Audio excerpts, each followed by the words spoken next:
আসসালামু আলাইকুম ওরহমতুল্লাহি ওবারাকাতুহু। সম্মানিত দর্শক মণ্ডলী, আজকে আপনাদের সামনে আমি খুবই গুরুত্বপূর্ণ একটি ভিডিও নিয়ে উপস্থিত হয়েছি। এই ভিডিওটি আপনাদের অত্যন্ত উপকারে আসবে। বর্তমান সময়ে আপনি যত ভালো হয়ে চলবেন, খারাপ মানুষ আপনার শত্রু হয়ে দাঁড়াবে। এটা একদম বাস্তবতা।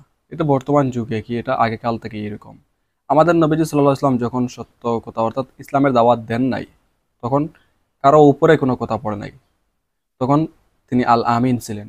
আর যখন সত্যের প্রচার শুরু হয়ে গেছে, তখন তো এক শ্রেণীর মানুষের গায়ে তো জ্বলবে, তো তাদের কাছে শত্রু হয়ে গেছেন। তো আজকেও আপনি ঠিক সেই রকম, আপনি ভালো কোনো কাজ করে আর কথা বলেন, অথবা আপনি কোনো ভালো কাজ করেন, আরেকজনে এটা দেখতে পারবে না, সে আপনার শত্রু হয়ে যাবে। তো এটার জন্য যে আপনি আমার ভালো কাজ ছেড়ে দেবেন, এরকম তো হতে পারে না। অবশ্যই আপনি আপনার ভালো কাজ করবেন, সৎ পথের আদেশ নিষেধ, অসৎ পথ থেকে মানুষকে নিষেধ করবেন। এমতো অবস্থায় আপনার যদি শত্রু হয়, তাহলে আপনি আমল করবেন। আল্লাহ তাআলা তো আছেন, আলাইসাল্লাহু বিযাল্লামিল লিল আবিদ। আল্লাহ তাআলা তো কারোর জন্য জালিম নন। আল্লাহ অবশ্যই দেখতেছেন, আল্লাহ আপনাকে উদ্ধার করবেন। তো যাই হোক, আজকের যে আমল সেটা হচ্ছে শত্রুকে ধ্বংস করা। অর্থাৎ শত্রু আপনার কোনো ক্ষতি করতে পারবে না। প্রয়োজনে যদি সে আপনার ক্ষতি করতে চায়, সে নিজেই ক্ষতিগ্রস্ত হবে, সে নিজেই ধ্বংস হবে। এখন অনেক সময় দেখা যায় যে আমরা এরকম বলি যে শত্রুকে মেরে ফেলতে হবে। ওইরকম যদি হয়, তাহলে সবচেয়ে বড় শত্রু আপনি, আপনাকে মেরে ফেলতে হবে। তদ্বিরে আপনি মরে যাবেন, কারণ আপনার উদ্দেশ্য অসৎ। শত্রু তো আপনাকে মেরে ফেলার কোনো উপায় তারা করতেছে না, কিন্তু আপনি শত্রুকে মেরে ফেলার জন্য চেষ্টা করতেছেন, আপনার মনের যে আশা আকাঙ্ক্ষা। তাহলে তো শত্রুর চেয়েও ভয়ঙ্কর শত্রু হচ্ছেন আপনি। তো ওইরকম কোনো কিছু নয়। আল্লাহ তাআলা এটা দোয়া করবেন আমল এবং তদবিরের মাধ্যমে, এটা চাইবেন শত্রু যদি তার কপালে হেদায়েত থাকে, সেজন্য হেদায়েত প্রাপ্ত হয়, অর্থাৎ সে যেন সঠিক পথে আসে, আর আপনার জন্য যেন সে শুভাকাঙ্ক্ষী হয়ে যায়। নবীজি সাল্লাল্লাহু আলাইহি ওয়াসাল্লামের সবচেয়ে বড় শত্রু ছিলেন উমর রাদিয়াল্লাহু আনহু।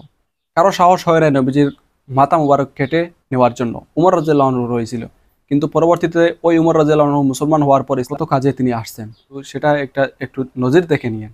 ওইরকম হয়তো দেখা যাচ্ছে সে আপনার শত্রু, ওই শত্রু যদি সে ভালো হয়ে যায়, আর আপনার কথা বুঝতে পারে যে আপনি যে সৎ পথে আছেন, সেও অসৎ পথে আছে, এটা যদি সে তার ভুল বুঝতে পেরে সেটা যদি সৎ হয়ে যায়, ভালো হয়ে যায়, ওই শত্রু আপনার অনেক বড় উপকারে আসতে পারে।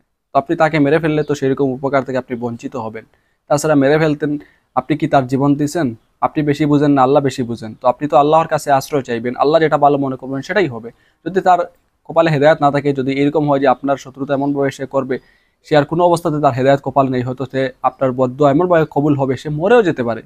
সেটা আল্লাহ তাআলা কি করবেন না করবেন। আল্লাহ তাআলা জীবন দিচ্ছেন তাকে, যে আল্লাহ তাআলা তাকেও অক্সিজেন দেওয়াচ্ছেন, আপনাকে অক্সিজেন দেওয়াচ্ছেন, আপনাকে লালন পালন করতেছেন, তাকেও লালন পালন করতেছেন, আপনার উপর সে জুলুম করতেছে, সেটাও আল্লাহ তাআলা দেখতেছেন। সেই আল্লাহ তাআলাই ভালো বিচার করবেন। সেজন্যই তো আপনি আমল করবেন।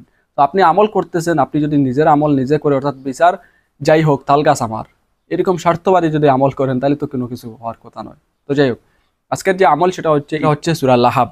তো সূরা লাহাব এটা যদি আপনি পাঠ করেন নিয়মিত, এটা যতবার আপনি পাঠ করেন কোনো সমস্যা নেই, এটা কোনো সময়সীমা নেই, বা কোনো এটার টাইম সংখ্যা এরকম কোনো কিছু নেই যে আপনি এতবার পাঠ করতে হবে। তো বেশি বেশি পাঠ করবেন এই উদ্দেশ্যে, যাতে করে আপনার নির্দিষ্ট কোনো শত্রু যদি থাকে, এক বা একাধিক শত্রু হোক, তাকে আপনি মনে করেন আপনার কোনো ক্ষতি করতে না পারে। এতে আপনার ক্ষতি করতে গিয়ে তার যত ক্ষতি করতে চাইবে, ততটুকু সে ক্ষতিগ্রস্ত হবে। এরকম নিয়ত করে আপনি আমল দেখবেন, 5-6 দিন 7-8 দিন এরকম আপনি আমল করুন, শত্রু হয় ভালো হবে, অসুস্থ হবে।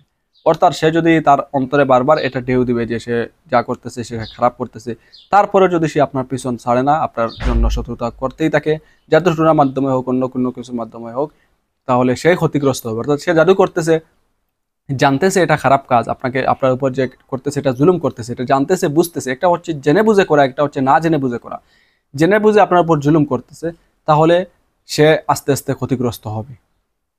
আর যদি সে জানেই না, এমনিতে তার হিংসার কারণে এটা করতেছে, যেমন আপনারা অনেক সময় অবৈধ কাজ কিন্তু মনে করেন বৈধ, তো শত্রু এরকম আপনাকে খারাপ ভাবতেছে, হয় ভুলের মাধ্যমে হোক অথবা অন্য কোনো কিছুর মাধ্যমে হোক, কিন্তু সে বুঝতেছে না যে সে এটা খারাপ করতেছে।